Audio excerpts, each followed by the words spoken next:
Shalom and welcome to Practical Spirituality here at Asia Torah in the Old City of Jerusalem, overlooking the Temple Mount. Today we're continually discussing altered states of consciousness, and what we had spoken about, just to catch up on yesterday, is that every human culture has a shift in consciousness that they actually seek.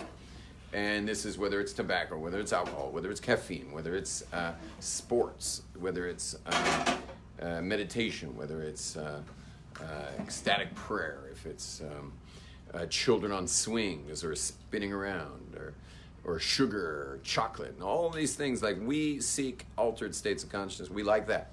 And a couple questions have come up. One of those questions is, what does Judaism say about it? Because we didn't do any of that yesterday.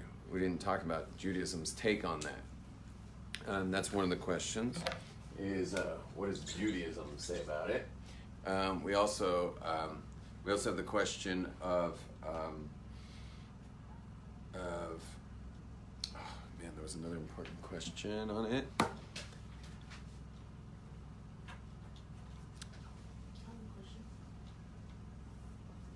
Yeah. How does fear of losing control in a healthy way play into that? The part of how does the fear of losing control play into it? The healthy way, I didn't understand. Okay. I know the fear of losing control. Yeah, I mean, danger, because if everybody seeks to alter, to have this state of... If everyone seeks altered states of consciousness. What about the spectrum of not wanting to lose any control? How does it fit them? Because Okay, so losing control, that's an issue. You wanted to know, who asked, was that Lucian? Asked about grounding, being grounded enough to go higher. You can get much higher in altered states of consciousness if you're grounded. People who are not very grounded they will sabotage their ascension because they get scared because they don't have anything holding them down. So when you're anchored, you can go like walking outside a space shuttle. As long as you're tethered to the space shuttle, you're chill. If that thing gets cut off and you're just spinning around in outer space 100 yards from your space shuttle, you start getting nervous. And you're not going to want to go that direction. You're only going to want to go back. But as long as you're tethered, you might go quite far from the space station. Yeah. Also, Rob, how many of the altered states of consciousness actually are realms of existence, like are actual realms in which exist, and not just imaginatory? Right. That's an important discussion too. Is how much is just imagination versus real? Imagined versus real. Okay, excellent. Any other questions on altered states of consciousness? Yeah. What's like the most pure and deepest way to Transcend consciousness? Yeah. What's the most kosher? Oh, that wasn't your question. What was your question? That's my question. What was the most kosher way? The purest, deepest way. Oh, sorry. No, I wrote the most kosher. That applies. What's the most pure way? What's the most deep way? What's the most kosher way? Okay. Any other questions? Yeah. what's the difference between altered state of your mind in a good way and the bad way?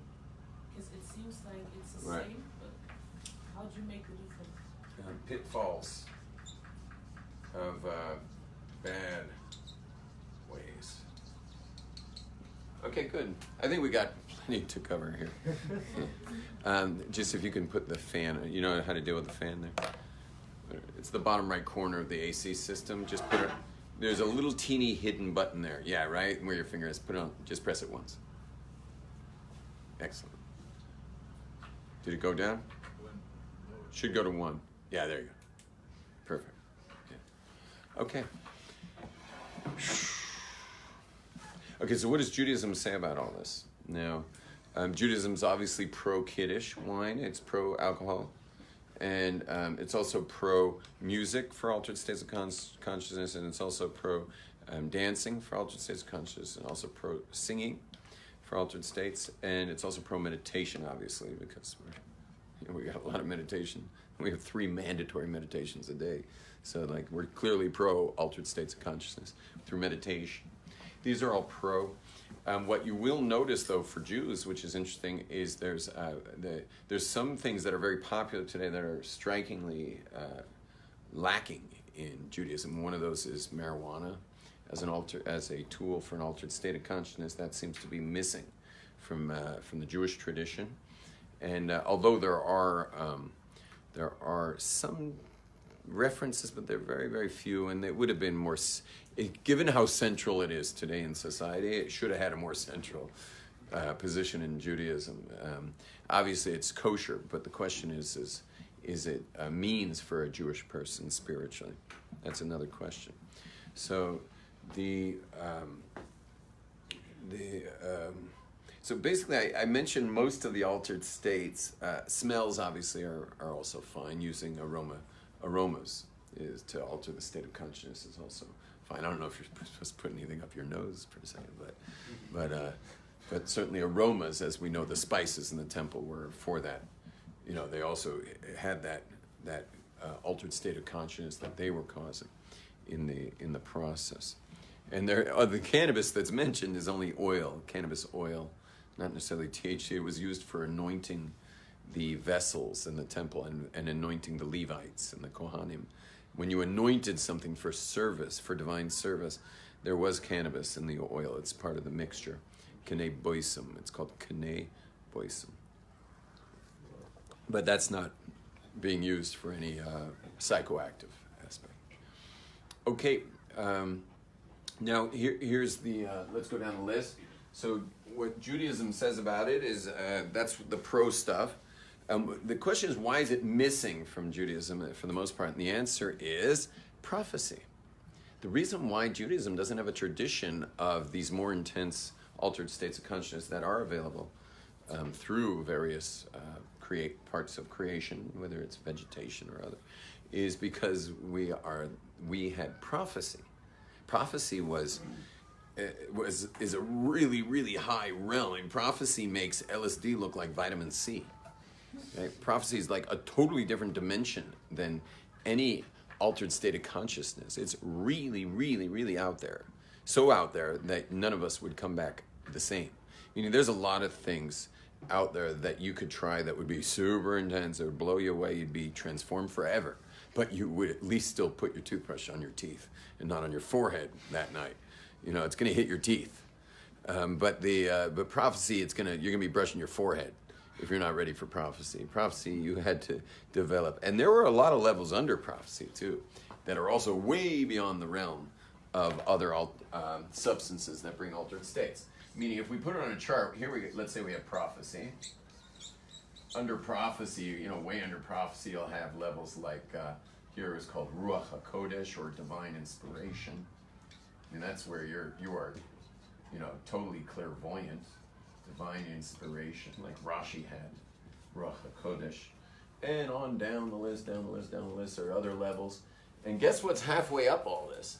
And the halfway zone of all of this is what's called ego death, otherwise known as enlightenment. When I say enlightenment, it has nothing to do with the Enlightenment movement. It's the translation of the word Buddha, which means the enlightened one.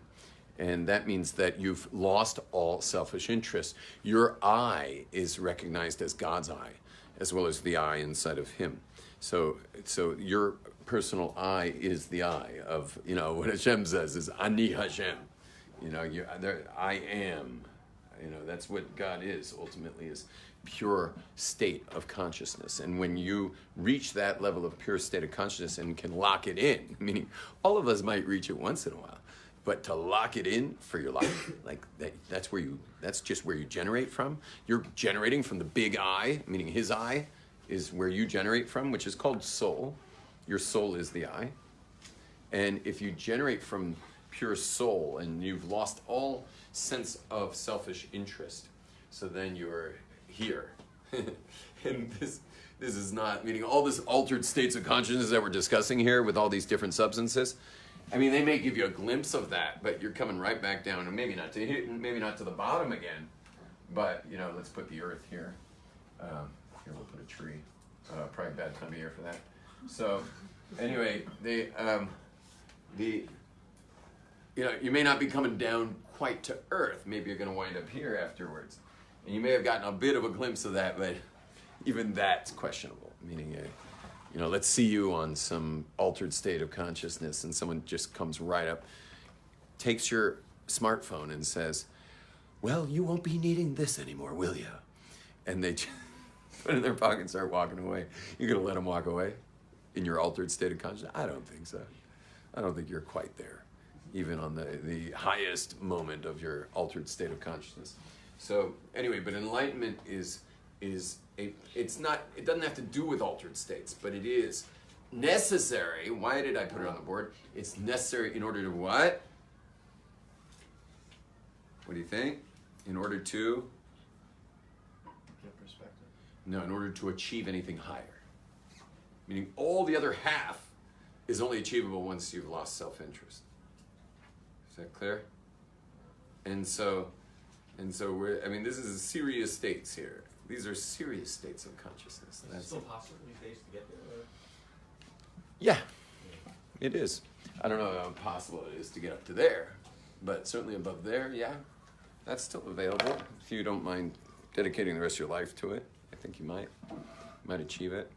Yeah. What are the steps? What are the steps? Well, let's see if we can get to the first step. You know what the first step is down here? The very first step? The very first step is called service,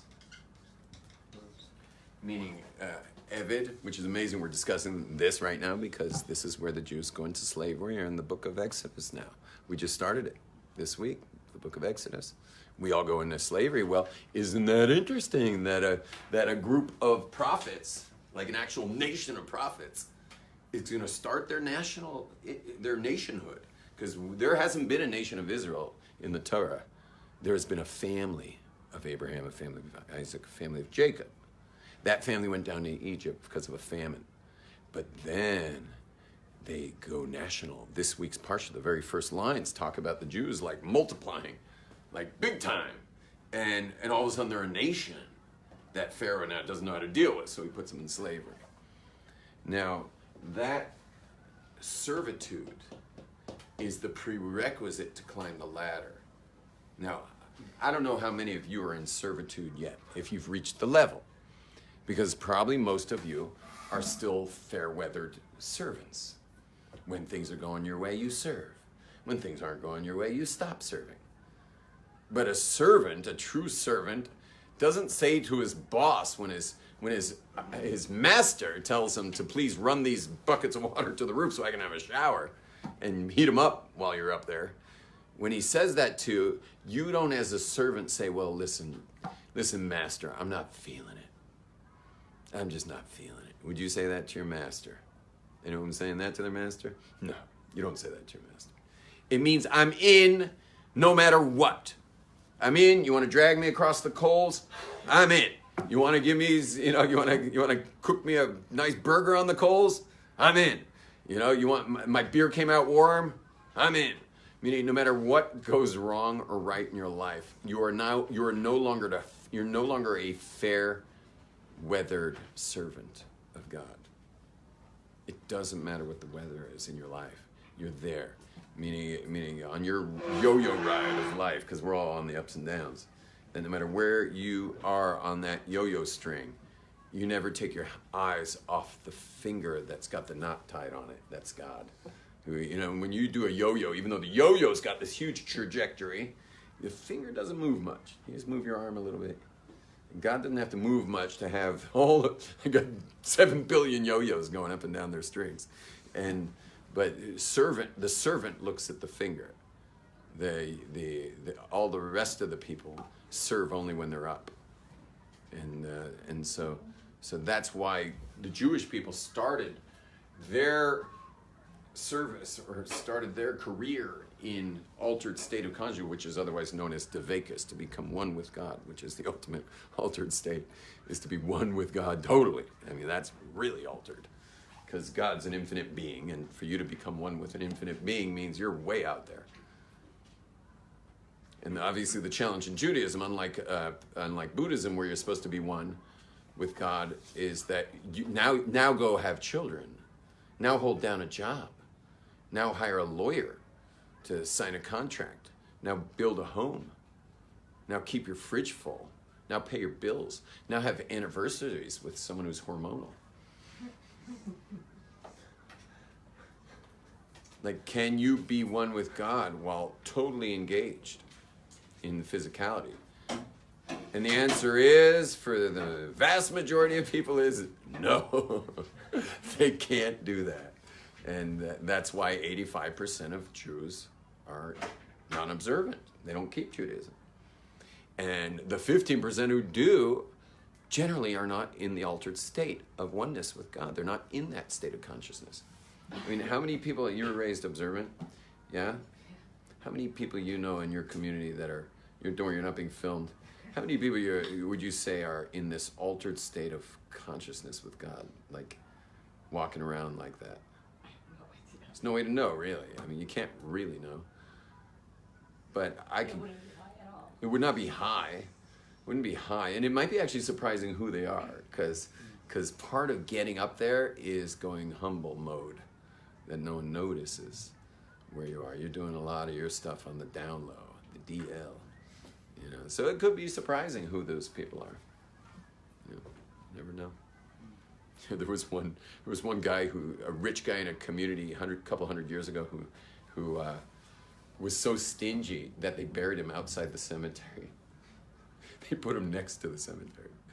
And he was actually buried outside he was a wealthy guy who was so stingy they put him outside the cemetery. And so he died, and then all of a sudden, like, bread stopped showing up to all these people's doors, and milk stopped showing up by people's doors, and all of a sudden the entire town, just like all the poor people in the town, were living off miracles for the last 30, 40 years off this guy who they buried outside the cemetery for being stingy.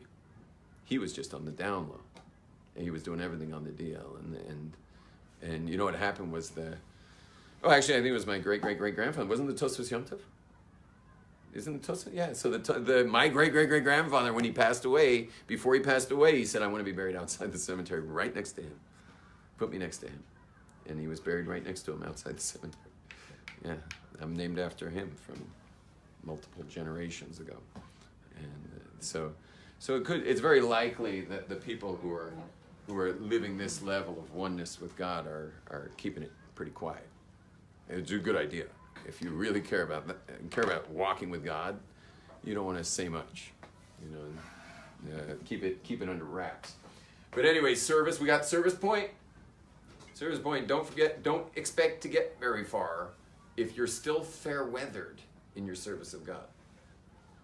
Become that kind of soldier. Become that kind of servant that serves the master, no matter what. That's where you want to get to.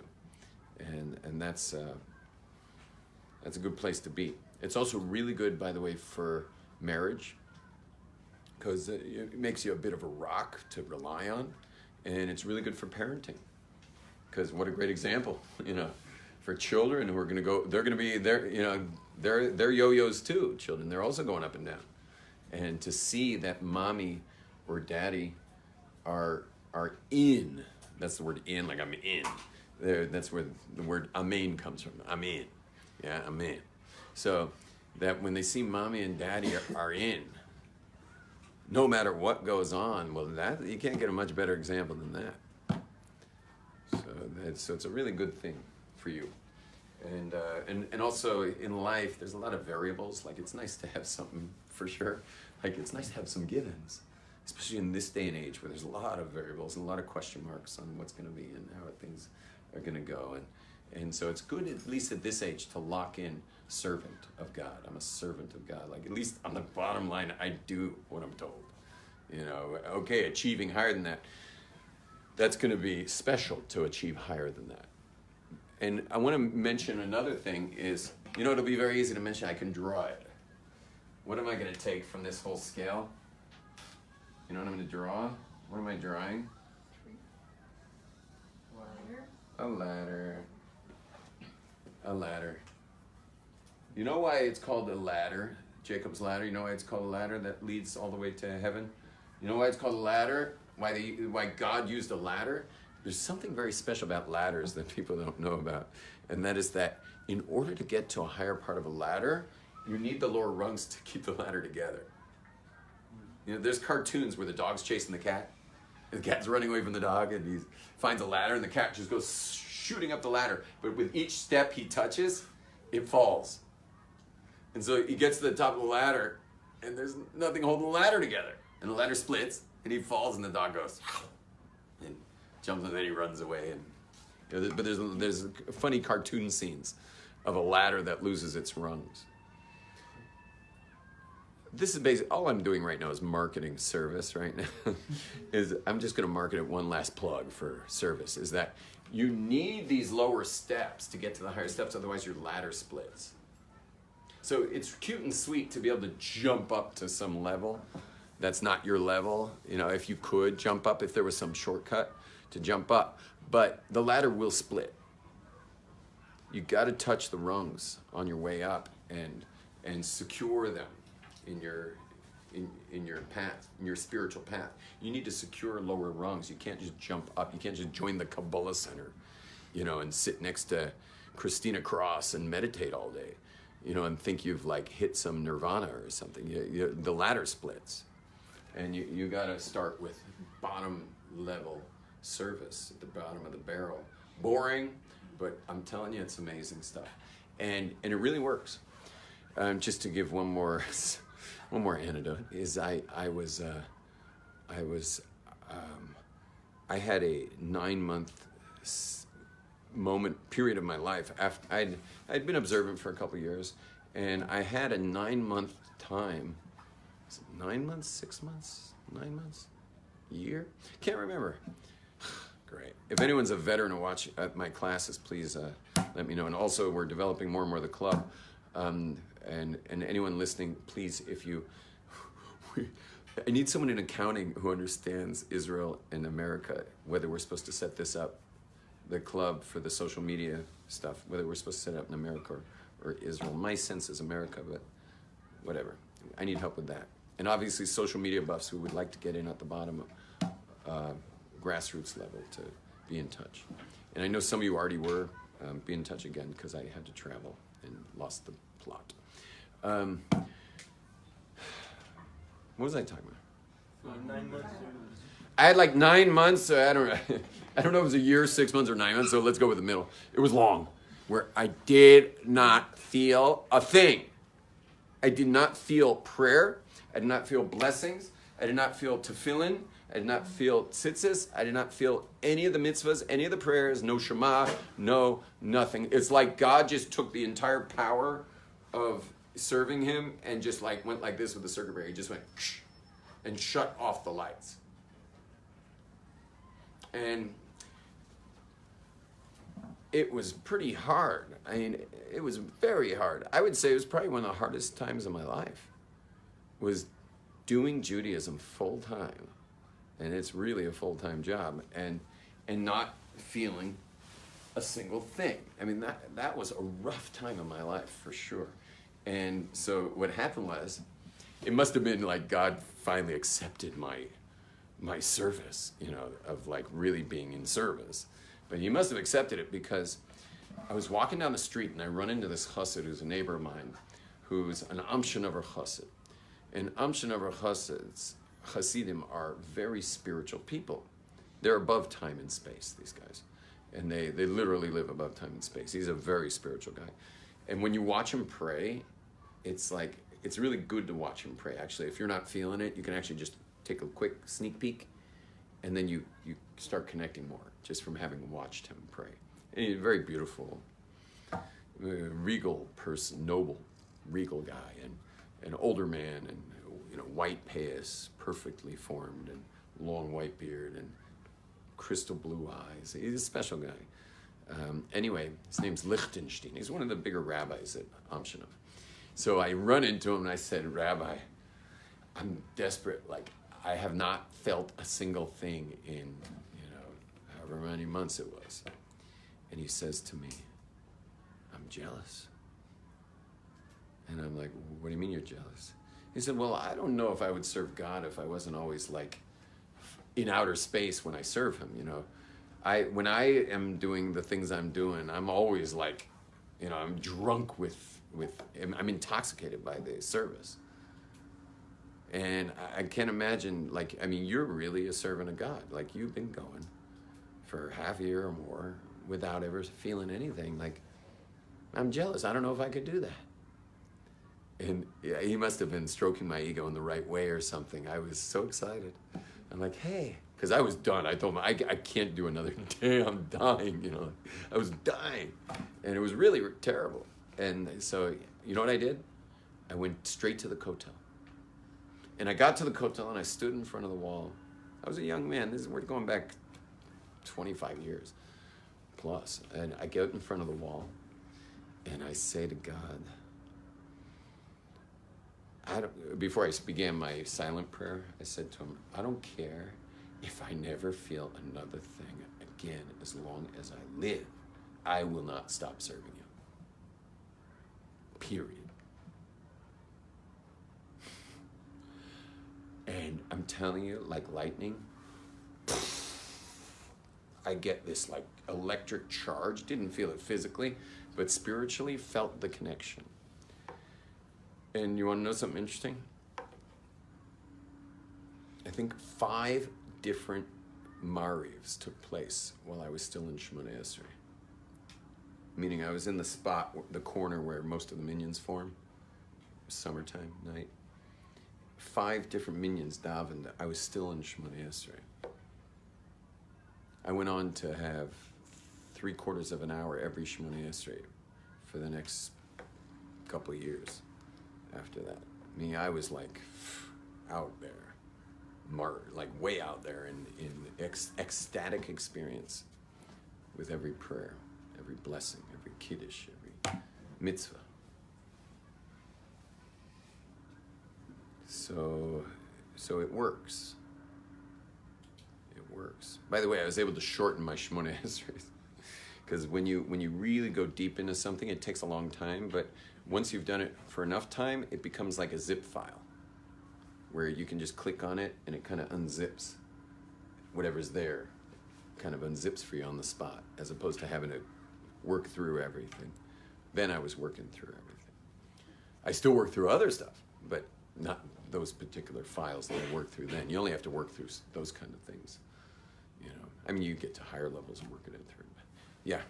So it took you like a year, 9 months, or whatever it was, to really like basically become resolute in that? Because like you got to this sort of just like purity state. Like when you said that, it was like totally. I had been here much longer than a year and 9 months. I was already married with like, children. At that time frame. Oh, I had 9 months of dry spell. Right. Yeah. And then it clicked into a wet spell. Yeah. Since then. Right. That never went away. But it like to get to that total like resolution of that took enough months that I was ready to ram my head into the wall. Yeah. From doing all the doing. There's a lot to do in Judaism. Doing all that without feeling it. Okay, very good. Now, the reason why, this is all a long version of why Judaism doesn't talk about other kinds of intoxicants that cause altered states of consciousness. And the reason is because we're busy with other stuff. We're busy with much higher things. Much higher things. Now, using other stuff as a crutch to raise consciousness, that's an individual question. Everyone would have to ask that question personally. The only general principle I can give you is that teenagers will probably do it irresponsibly. That's all I can tell you. Meaning, if you were to use something that would take you to a higher spiritual plane that may be very important for you to hit an altered state of consciousness in order to serve God in a higher level, just to get to that transcendent place. If there's something that you could ingest or do that would take you there, I just highly doubt. I haven't noticed that teenagers, and when I say teenagers, that's till like young 20s, can do that responsibly. I think they would love it so much that they would wind up overusing whatever it is, whatever medium they're using. I've found them to overdo that and lose their groundedness. They lose the groundedness. And once you lose your groundedness, well, you didn't get very far anyway, because now you're unconsciously going to keep yourself from floating too far off because you're not anchored. So we can go into that one now. I'll go back to losing control in a minute. But just the grounded enough to go higher. Marriage is really important for groundedness. Torah observance, which we call service, really important to go higher. But marriage is really, really important there. Being a homemaker is super grounding. Like, it anchors you so you can fly much higher.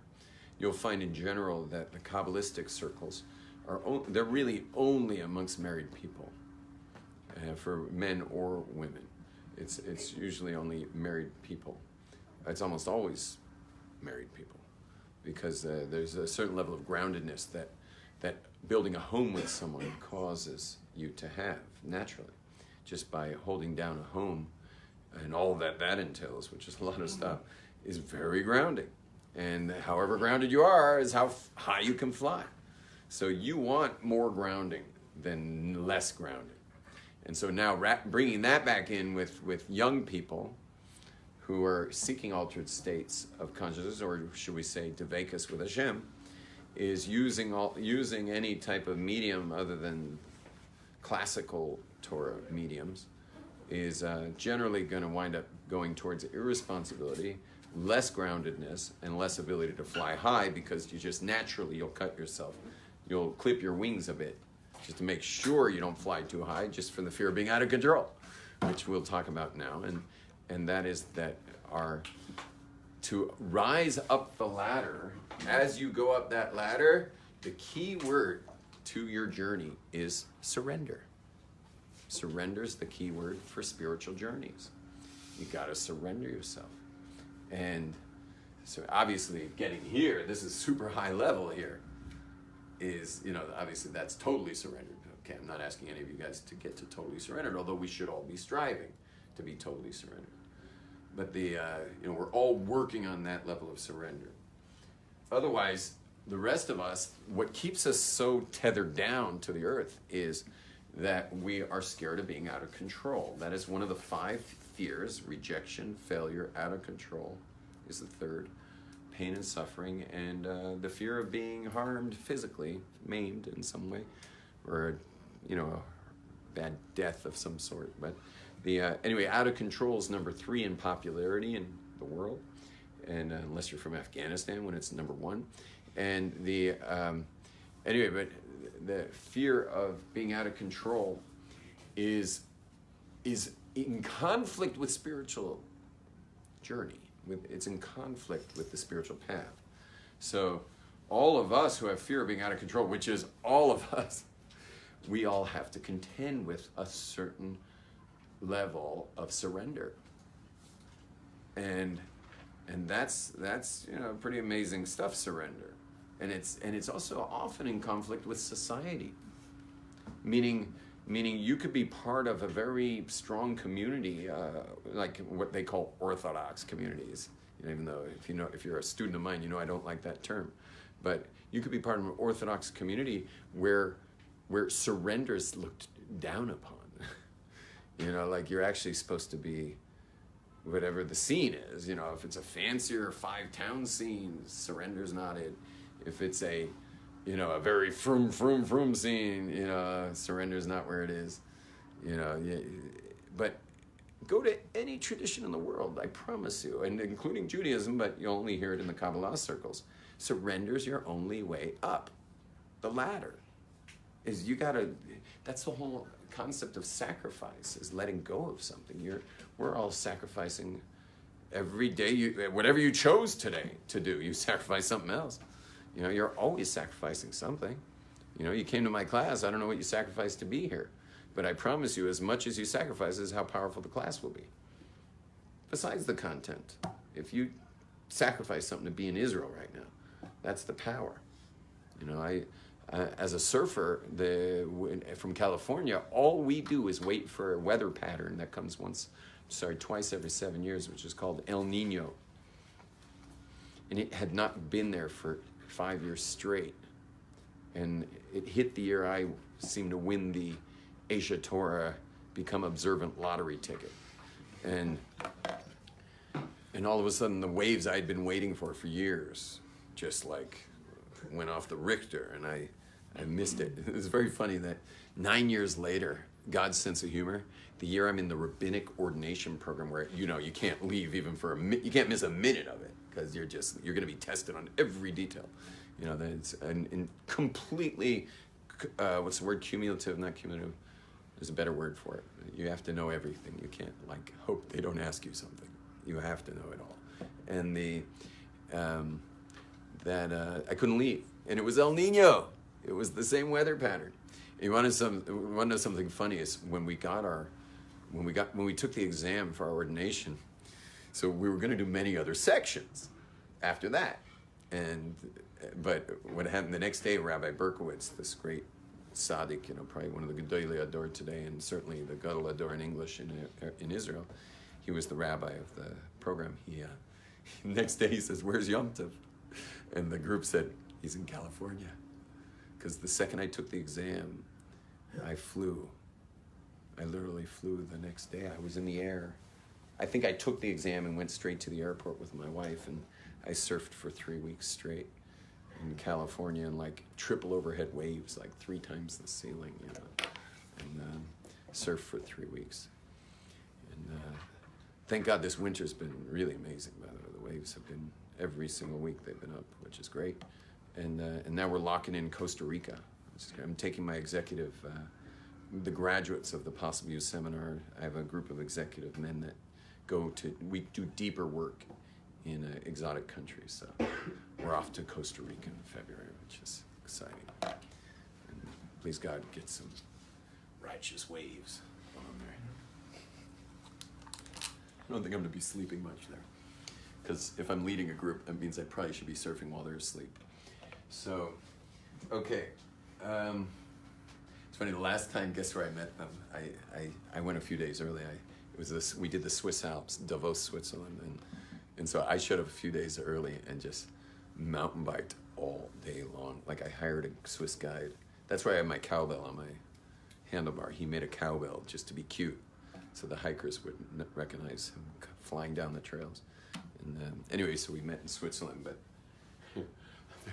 we misjudged the time. I get a phone call in the middle of a trail saying, "We're here," meaning they were at the lodge that we were staying in, and I'm in the middle of mountain biking. I'm like, "I'll be there a little later." You know, I was in the middle of the mountains, like nowhere near this lodge. Okay, so that's surrender. Is that we got to learn to lose control. And what's the how-to to surrender? How do you surrender? Faith in God. He's got you.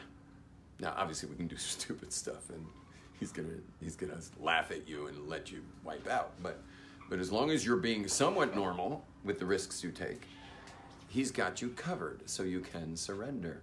I mean, God's not gonna. He's not gonna.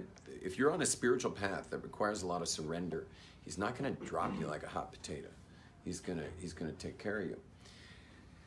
Now, what that means with your incarnation, because we believe in reincarnation, may mean you're going to feel like you were dropped by, like a hot potato, but he doesn't drop anybody like that. And there's even a way to understand that people going through hell are doing better than the people who are not going through hell. Because if we're only here to get fixed by this lifetime of ours, so the person going through the most fixings is doing the best job. And so we don't know what we go through and why. And I know certain people where it's just like, I mean, none of us are creative enough to create that many things going wrong in someone's life. It just doesn't make sense. For decades.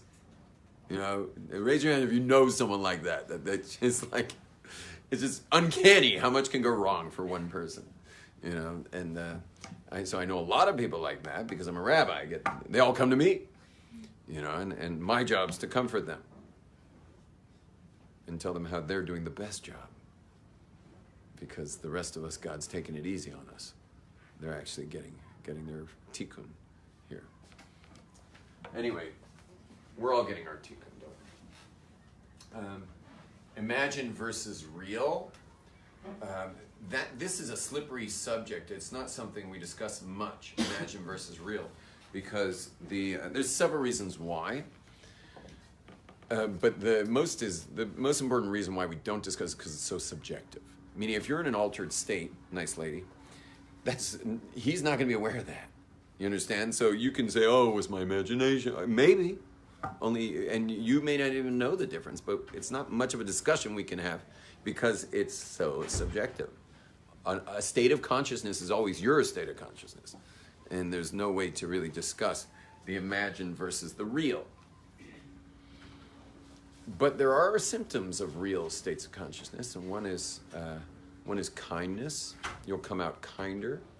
One is more loving, more giving.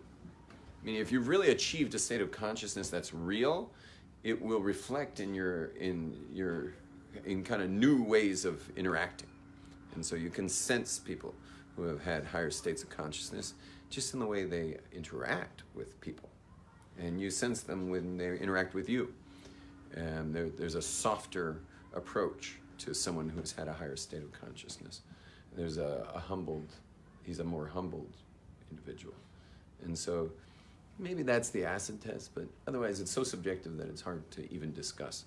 One thing's for sure, though, is that if someone has imbibed something like alcohol or marijuana or whatever it is, and now they're in some state of consciousness, that's not imagined. That's a real state of consciousness they're in right now, and they could prove it to you too because of their perception.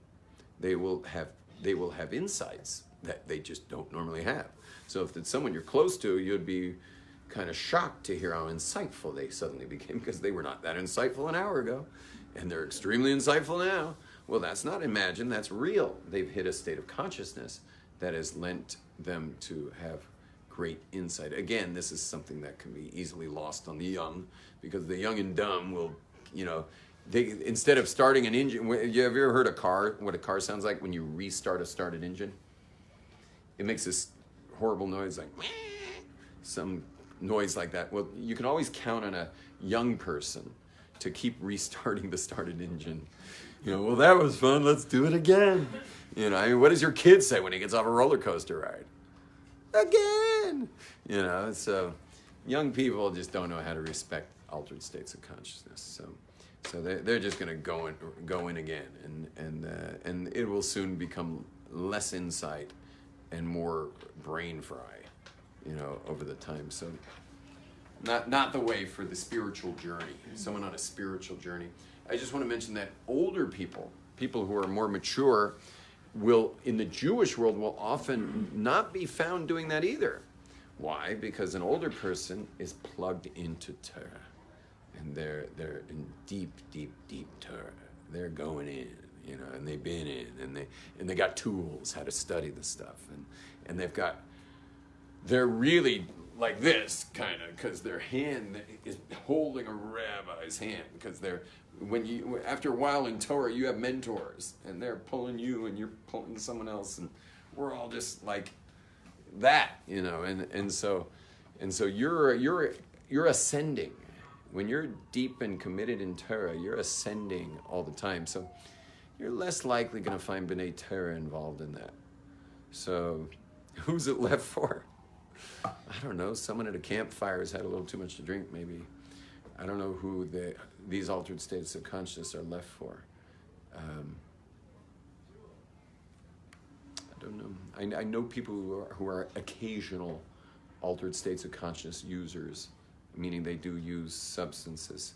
They usually use them for insight, as we said before, because we're all full of blind spots, and they'll maybe want to think about their marriage a little bit, or they might want to think about how to deal with one of their children a little bit if they got a kid who's, at risk, and they want to just they see that they do not have the right approach, and no rabbi's been able to give them the fresh eyes that's causing their kid to come back to them. So that person might benefit from using something that alters the state of consciousness, that gives them the insights into their child. Maybe they can come back down to earth from that with a softer approach that's more in tune with their child, or something like that. These kinds of things. And I have heard they're very good for couples, meaning for the couple themselves, especially a couple that's never really felt united properly.